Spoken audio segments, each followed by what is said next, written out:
भविष्यात शरद पवार अजित पवारांसह एकत्र महाविकास आघाडीत येतील असा दावा खासदार संजय राऊतांनी केलाय। अजित पवारांना सत्तेतून बाहेर पडावं लागेल असंही राऊत म्हणाले। यावर आता राष्ट्रवादीच्या सूरज चव्हाणांनी देखील प्रत्युत्तर दिलंय।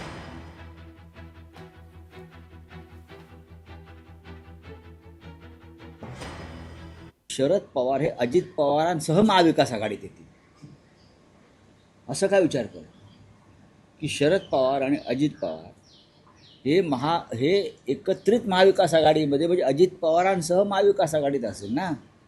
कारण शरद पवार हे आमच्याबरोबर आहेत, त्यांचा पक्ष महाविकास आघाडीत आहे।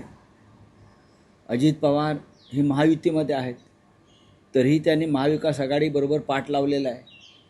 अशा वेळेला त्यांच्यावर तिथे कारवाई होईल आणि आमच्या माहितीनुसार आणि खात्री मला अशी आहे की भविष्यामध्ये शरद पवार अजित पवार एकत्रित महाविकास आघाडीत त्यांना पडावं लागेल। दोन दगडावरती पाय कसे ठेवणार? त्यांना काहीतरी एक सोडावं लागेल ना, किंवा काहीतरी एक स्वीकारावं लागेल। संजय राऊत स्वतः 4 दगडावर पाय ठेवतात। म्हणजे सुरुवातीला काँग्रेसच्या दगडावर पाय ठेवला, नंतर राज ठाकरेंच्या पक्षावर पाय ठेवला, नंतर आता वंचित बरोबर मध्यंतरी युती केली होती। आता काही दिवसानंतर MIM सोबत देखील युती करायला ते मागे पुढे बघणार नाहीत। असं 4 दगडावर पाय ठेवणारे कोण आहेत? तर उभाटा गट आणि संजय राऊत आहेत। त्यामुळे त्यांनी 2 दगडाच्या भाषाच करू नये। राहिला प्रश्न अजितदादांचा, तर अजितदादा पवार हे महायुतीचे घटक पक्ष आहेत। अजितदादांबद्दलची कितीही स्वप्न तुम्ही बघितले की ते महाविकास आघाडीमध्ये येतील, तर ते अजिबात होणार नाही। अफवांची फॅक्टरी पसरवणं एवढंच संजय राऊत यांचं सकाळी सकाळी काम असतं। या अफवांच्या फॅक्टरीला अजितदादा कधीही बळी पडणार नाहीत। सर्व पक्षांनी राजकीय अनुकूल वातावरण पाहून त्या ठिकाणी आघाडी युती केलेली आहे। राष्ट्रवादी काँग्रेस पक्ष अनेक ठिकाणी भारतीय जनता पार्टीसोबत शिवसेनेसोबत महायुती म्हणून लढतोय, काही ठिकाणी घड्याळीसोबत आणि तुतारी एकत्र लढते। हा निर्णय स्थानिक पातळीवरच्या राजकीय परिस्थितीनुसार झालेला निर्णय आहे।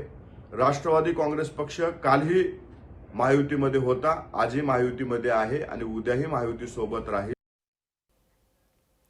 काँग्रेस नेते विजय वडेट्टीवार यांनी चंद्रपूरमधील गट नोंदणीवरील गोंधळावर प्रतिक्रिया दिली आहे। खासदार धानोरकर बहुमताचा आकडा जुळवतील, चंद्रपूरच्या महापौरांचं नावही धानोरकर ठरवतील असं वडेट्टीवार म्हणाले।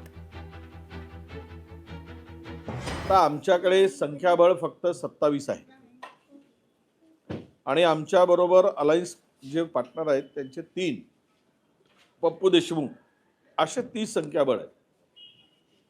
उर्वरित 4 संख्या जी लागते सत्ता स्थापन करायसाठी, याची जबाबदारी खासदार धानोरकरांनी घेतलेली आहे आणि त्यांच्या संदर्भात महापौर सुद्धा काँग्रेसचा आणि त्यांनी जे नाव देतील त्यांना महापौर करायचं ठरलेलं आहे।